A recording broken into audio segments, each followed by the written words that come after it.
Olá, seja bem-vindo ao Campo Diplomático, espaço dedicado às relações do Brasil com o mundo. Eu sou Catiúcia Sotomayor e hoje recebo o embaixador da Noruega no Brasil, Niels Guinen. Mestre em Ciências Políticas, o embaixador ingressou no Serviço de Relações Exteriores da Noruega em 1994.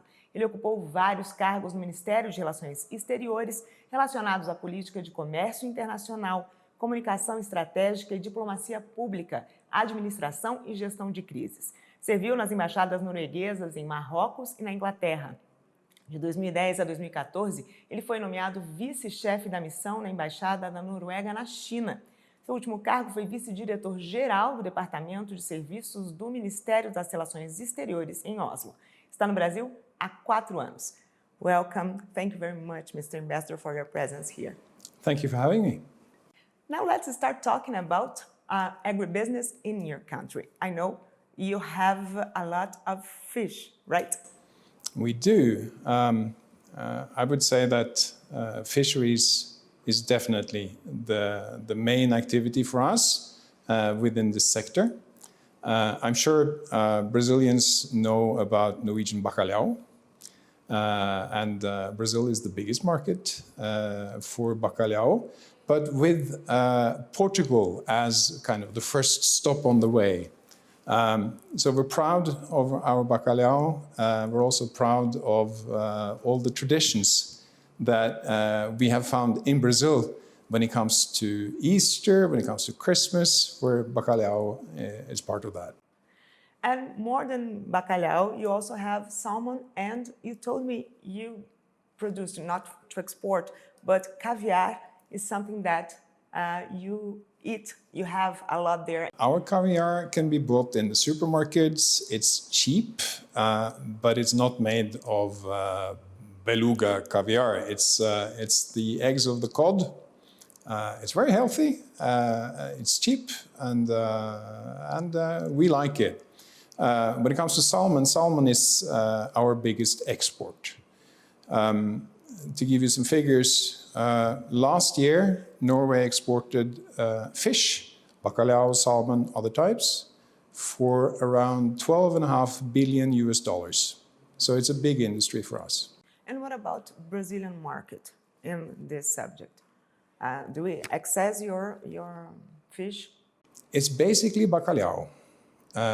We hope that we will be able to finish and ratify the EFTA-Mercosur agreement, because we hope that that will give us access to sell our salmon directly to Brazil, and hopefully we will have some more Brazilian meat as well.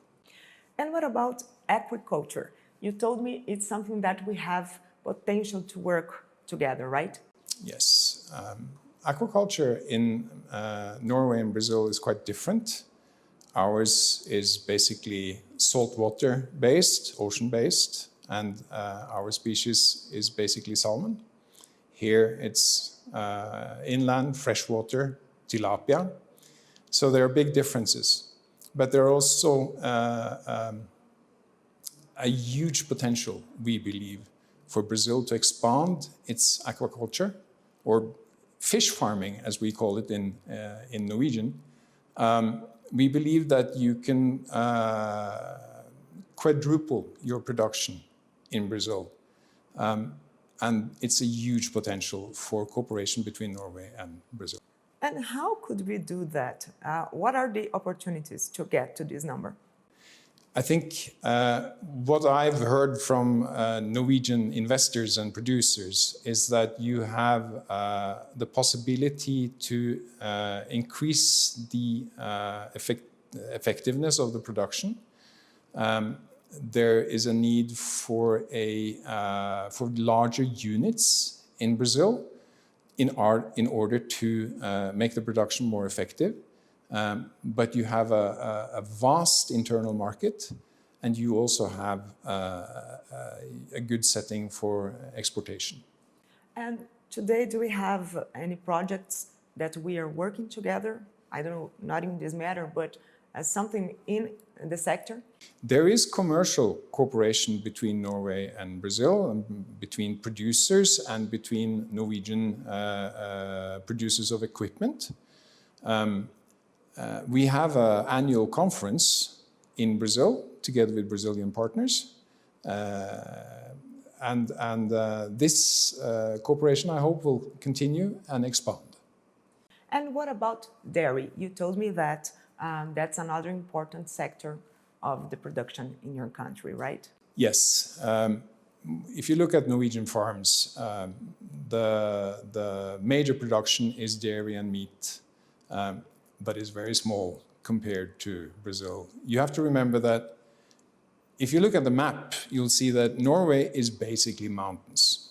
3.5% of our territory is agriculture. 38% is forest, and the rest is basically mountains. So we are small producers, which make it difficult to do it very effectively. Our small niches are specialty products, cheeses, other dairy products that we export to Europe, and meat for our own consumption. And now that you mentioned forest, let's talk a little bit about sustainability, because that's something that your country is famous for, right? You are an example in this subject. But you told me that that's not, there is a way to get there. So let's talk a little bit about how you got there. Yeah, that was, it's difficult, and we are not at the end of that journey by far. Norway is an oil-producing and gas-producing country. That means that we're actually part of the problem. And we have to make that transition away from carbon-based energy. And we are standing in front of that challenge, and we're going to embark on that now. When it comes to the sustainability of our fisheries and our forestries, we've already done a lot of mistakes on our attempts to achieve sustainability. In the 70s, we almost managed to kill our herring stock in the oceans outside of Norway. And it took, we were almost at the brink of destroying that sustainable source of income for us and food. And we realized that it took a cooperation between the industry, science, and the government in order to be able to manage the stock so that we introduced quotas for how much fish we could fish every year. And we made a system where the fishermen themselves helped to get an overview of the stock sizes. So we barely managed to save the herring stock, and today it's very healthy. And we did the same again in the 90s with cod, with bacalhau. And there the issue was even bigger because this was a stock that goes into international waters. So we had to cooperate with our neighbors, the Russians and the Icelandic fishermen, in order to find an international agreement on how to manage the stock. We managed, also with the help of the business itself, science, and the authorities in these 3 countries. And we now have a healthy stock of bacalhau that also benefits Brazilians during Easter and Christmas. So these are good examples of public policies that we could do here.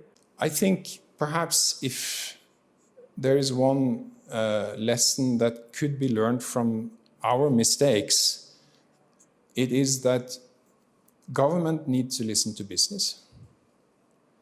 Business needs to listen to science. And science have to engage with business, have to engage with government in order to make this work. And of course, we can say that this solution relies on innovation, right? Always. And Always. What about technology then? What are the examples that we can know about your country? Again, I think we have to go to the fisheries, where when it comes to fish farming, I think that we also had both used technology in order to make the fish farming more sustainable, because there are many challenges there as well, both with diseases and with a lot diminished quite a lot for this to be sustainable and the product to be healthy. But I think that innovation also is something that comes in that little golden triangle between science, the business need, what the market wants, and how the government and the authorities can facilitate that innovation. And what are the main challenges that your country has today in the agribusiness sector? I think for us, as I said, we have 3.5% of our territory can be used for agriculture. We can't expand. So we're stuck with 3.5%. So our challenge is to make that production more effective. And you told me about the food security and the importance of keeping everything inside of your country too, right? Yeah, we're a small population. We're 5 million people. In a fairly big country for 5 million, I think Norway is kind of the size of Mato Grosso do Sul. So, and we're geopolitically placed in the world such that we need to have people all over the country. We need to have people living and producing all over the country. And we also need to make our own food, even if sometimes that might not be the most effective way of producing. We need to have that security that we are able to produce our own food. And that means that even though our units are very small, we're talking kind of 20, 30 hectare, which is tiny, tiny. We have to make sure that they are effective. So we use a lot of high tech in our production, and we try to make it as automated as possible, but also with a big focus on animal welfare, and that the animals and the livestock should have the right surroundings and the right conditions. And how did the pandemic affect the sector? It affected our export a lot. Bacalhau to Brazil fell with, I think, 30–40%. Salmon exports fell as well, quite a lot. But luckily, I just visited the numbers for May this year, and our exports of fish and dairy products, but it's basically fish, went up 360% in relation to last year. So I think that we're back at where we were, but it says a lot about the challenges that the pandemic gave to the industry. Now, what about the climate change? How did that affect not only the sector, of course, because you mentioned that the importance of sustainability and the work you're doing there, but how are you trying to engage the population? Because I see in Norway, you have this educational, I don't know, it's so different from Brazil because you really work for this to not happen again. You told me that all the problems that you have to get where you are, but now you are there and there is no way back, right? So what about the climate change? How are you working, dealing with this problem there? I think that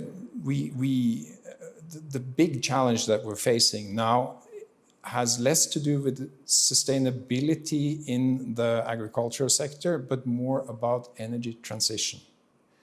Our energy is very similar to our energy production is very similar to the Brazilian. 98% of all the energy in Norway is hydroelectric. So that means that that's sorted, but it also means that it's very difficult for us to lower our emissions, because we can't cut out any, coal energy factories or something like that. We have to dig into the actual consumption of Norwegians. we've done one big shift, and that is to facilitate the shift from petrol and diesel cars to electrical cars. 60% of all the cars that were sold last year in Norway, new cars, were electrical, fully electrical. And in a sense, that's a brave thing to do, because what we're doing then is we are taking away the market for our own product, oil. So we are encouraging a shift to a future where there are no petrol cars, which means that our own product, oil and gas, will have a much smaller market. But this is what we need to do. That's what the planet needs, and that is what our grandchildren needs. And what about how can we strengthen the relations between Brazil and Norway? You told me about the fish farming. I love these words. I think it's so cute. But more than that, we can work together in other sectors too, right? Absolutely, and we do. We have well, in the agribusiness area, there is a Norwegian company called Yara that is very active in Brazil in the fertilizer industry. They're also quite good at high tech, also with their products, offering apps and other ways for the farmer to know exactly when to apply fertilizers in order to optimize the soil. But also in many other areas, of course, there's still oil and gas, where the big Norwegian company, energy company Equinor, has a strategic partnership with Petrobras. Energy transition is going to happen in Brazil as well. And Equinor is in the middle of that painful process. So I think there's great prospects for ocean-based wind. I think we already have some cooperation with Brazil when it comes to solar energy in Ceará and other places. So I think that renewable energy will be a very interesting field for Norway and Brazil in the years to come. And then, of course, we have all the science cooperation. FINEP has done joint calls with the Norwegian Research Council on energy. They're planning and working on a new joint call on renewable energy. And the interesting thing with those calls is that they encourage business, private sector, to be actively engaged in order to promote innovation. And you mentioned the high-tech apps and this kind of stuff there. But now, can we say that the production is organic, right? All the production is organic in your country now? No, that we can't say. I think that we have a very restrictive policy when it comes to pesticides. Very few are allowed.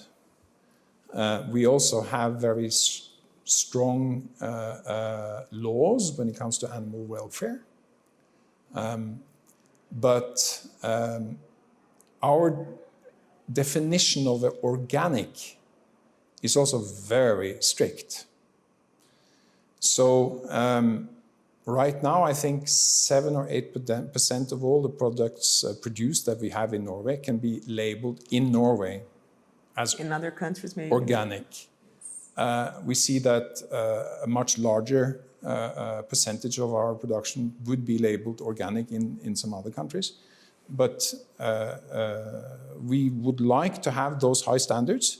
And we would like to have the Norwegian producers try to strive towards those high standards. But no, we have a long way to go before everything is really organic in Norway as well. And what about deforestation? I read that you have a strict law in the subject too, right? Yes, but then again, this is also a result of our own failures. Forestry has been a major industry in Norway for many hundred years. At the end of the 1800s, 1870, 1880, 1890, we almost cut down the forest so that that industry would fail. Oh my God, everything was finishing there, and then you Yes, go back and absolutely. you bring it back. I mean, so we have this experience. We've done all the mistakes, but luckily also at that time the Norwegian Parliament actually introduced one of the first forest laws, and that saved the forest industry in Norway. And we started to rebuild the forest. And it went from being less than 10% until now it's 37-38% of the Norwegian territory. But we lost a lot of biodiversity in the process. And by losing the biodiversity, we lost a lot of business opportunities. And we are trying now to make sure that we don't do the same mistake in the oceans. There is a separate field in Norwegian universities called bioprospecting, and the focus here is to map what nature can bring to medicine, to food. By introducing and understanding nature, we can introduce new products. And I think that this is also an amazing opportunity for Brazil, who has the most fantastic biodiversity probably in the world, in the Amazon, and all the riches and all the potential for economic benefit from the forest that you're lucky to still have and can take care of and use and make money from. So let's talk about opportunities. How can we try and work together? Well, I think, as I said, the obvious area for us to work together with Brazil when it comes to agribusiness, it's fish farming, it's aquaculture. We believe that the potential is enormous, and we have the knowledge. We also have the investors. If there is some kind of consolidation in the Brazilian market and you get to the point where you had units that are big enough to attract the interest of Norwegian investors, they are there.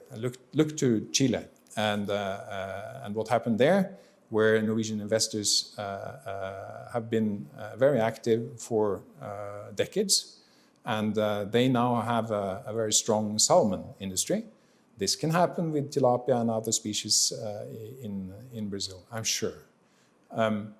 When it comes to other areas, as I say, I think the most promising for us will be still gas and petrol, because the transition have to take place. But we need oil and gas for many years to come yet, and renewable energy. Now I'd like to learn a little bit about your experience here in Brazil.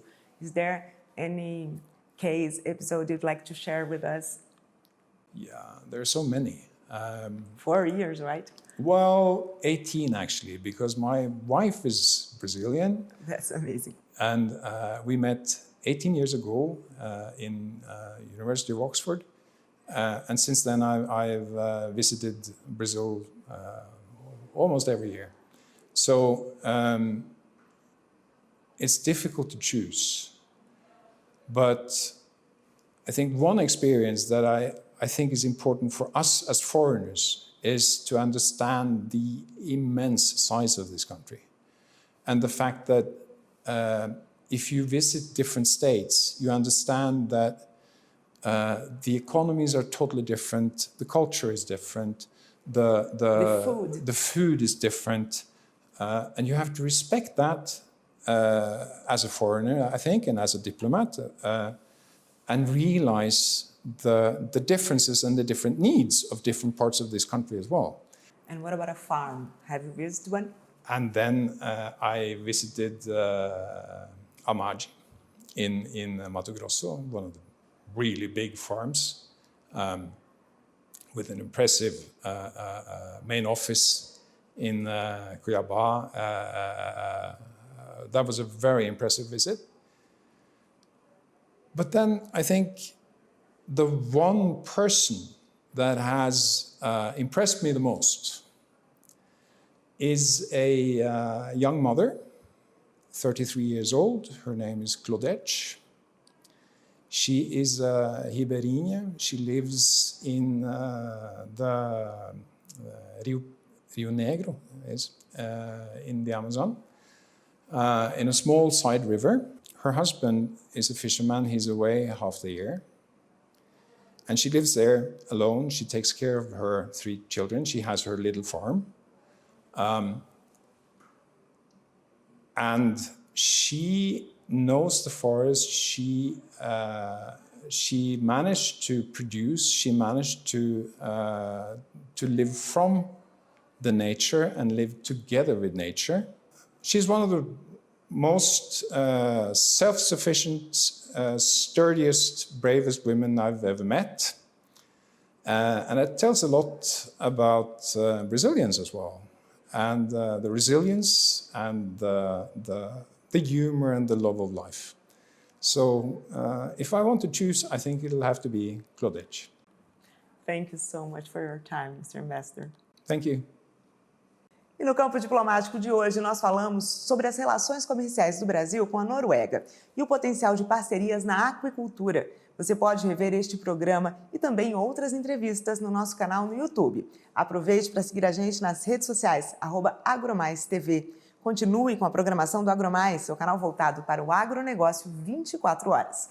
Obrigada pela companhia. A gente se vê.